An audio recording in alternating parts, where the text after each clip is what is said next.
Halo, assalamualaikum.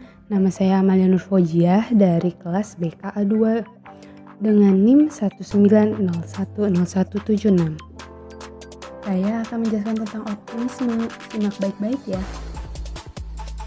Seperti apa sih arti optimisme itu dari berbagai pandangan para ahli? Menurut Waskito, tahun 2013 mengartikan optimisme sebagai ciri kehidupan seseorang yang beriman yang merupakan rahasia di balik keberhasilan di setiap perjuangannya. Optimisme itu menyebabkan lahirnya keyakinan. Dari keyakinan memunculkan suatu kesadaran. Dari kesadaran melahirkan amalia dan dari amalia yang akan tercapainya hasil yang diharapkan. Tanpa memiliki optimisme, kita kayaknya nggak akan mencapai suatu perjuangan yang diharapkan. Dan optimisme itu diartikan sebagai suatu harapan yang positif.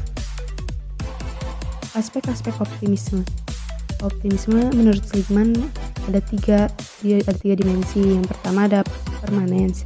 Permanens adalah pola berpikir mengenai seberapa sering atau seberapa lama suatu keadaan baik atau buruk akan dialaminya.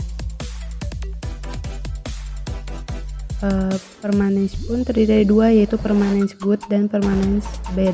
Permanens good menunjukkan pola pikir seberapa lama peristiwa baik akan dialami, sedangkan permanens bad menunjukkan pola pikir seberapa lama peristiwa buruk akan dialami.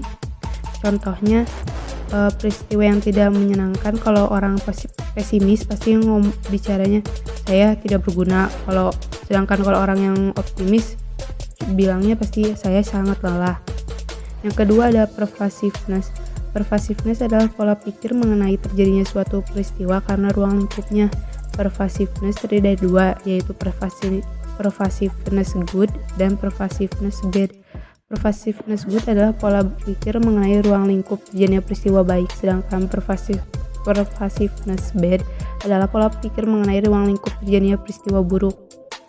Contohnya, kalau ada peristiwa menyenangkan, ya orang pesimisme saya pintar dalam matematika. Kalau orangnya yang optimisme pasti bilangnya saya pintar.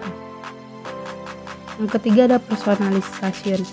Personalization adalah pola pikir mengenai siapa penyebab terjadinya suatu peristiwa yang dialaminya. Personalization terbagi dua, yaitu personalization good dan personalization bad. Personalization good, individu berpikir mengenai siapa penyebab terjadinya peristiwa baik, sedangkan personalization bad, individu berpikir tentang siapa penyebab terjadinya peristiwa buruk. Contohnya, kalau peristiwa tidak menyenangkan, dalam penghargaan diri yang rendah, saya bodoh. Kalau di eksternalnya penghargaan diri yang tinggi, Anda bodoh. Faktor-faktor optimisme, ada faktor etnosentris, yaitu sifat-sifat yang dimiliki oleh suatu kelompok atau orang lain yang menjadi ciri khas dari kelompok atau jenis lain. Faktor etnosentris ini berupa keluarga, status sosial, jenis kelamin, agama, dan kebudayaan. Faktor yang kedua ada faktor egosentris, yaitu sifat-sifat yang dimiliki tiap individu yang didasarkan pada fakta bahwa tiap pribadi adalah unik dan berbeda dengan pribadi lain. Faktor egosentris ini berupa aspek-aspek kepribadian yang memiliki keunikan sendiri dan berbeda antara pribadi yang satu dengan yang lainnya. Selanjutnya, faktor-faktor yang mempengaruhi optimisme. Menurut Seligman, ada beberapa faktor yang dapat mempengaruhi optimisme. Yang pertama ada dukungan sosial. Adanya dukungan yang cukup dapat membuat individu lebih optimis karena merasa yakin bahwa bantuan akan selalu tersedia bila dibutuhkan. Selanjutnya, kepercayaan diri. Individu yang memiliki keyakinan yang tinggi dengan apa yang ada pada dirinya serta yakin dengan kemampuannya akan mempunyai optimis yang tinggi. Selanjutnya ada harga diri. Individu dengan harga diri tinggi selalu termotivasi untuk menjaga pandangan yang positif tentang dirinya dan mencari aset-aset personal yang dapat mengimbangi kegagalan, sehingga selalu berusaha lebih keras dan lebih baik pada usaha-usaha berikutnya. Nah, yang terakhir ada akumulasi pengalaman. Pengalaman individu dalam menghadapi masalah atau tantangan, terutama pengalaman sukses, yang dapat menumbuhkan sikap optimis ketika menghadapi tantangan berikutnya. Bagaimana sih ciri-ciri orang yang optimisme? Yang pertama, seseorang yang memiliki optimisme tinggi Memandang kemunduran dalam hidup sebagai suatu garis datar sementara dalam sebuah grafik. Memiliki pemikiran terbuka bahwa masa-masa sulit tidak berlangsung dalam waktu yang lama, namun hanya bersifat sementara dan memiliki keyakinan bahwa situasi pasti akan kembali membaik.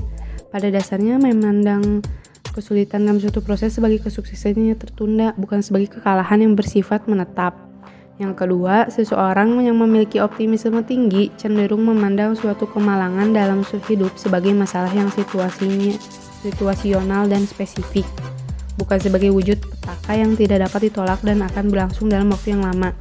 Ketiga, seorang yang memiliki optimisme tinggi tidak akan beranggapan bahwa suatu kesalahan diakibatkan oleh dirinya sendiri. Solusi agar anak bersikap optimis dalam mengerjakan ujian. Kesiapan dalam belajar dengan optimisme siswa dalam mengerjakan ujian saling mempengaruhi, di mana semakin tinggi kesiapan dalam belajar, semakin tinggi pula optimisme siswa dalam mengerjakan ujian. Begitu juga sebaliknya. Semakin rendah kesiapan dalam belajar, semakin rendah pula optimisme siswa dalam mengerjakan ujiannya.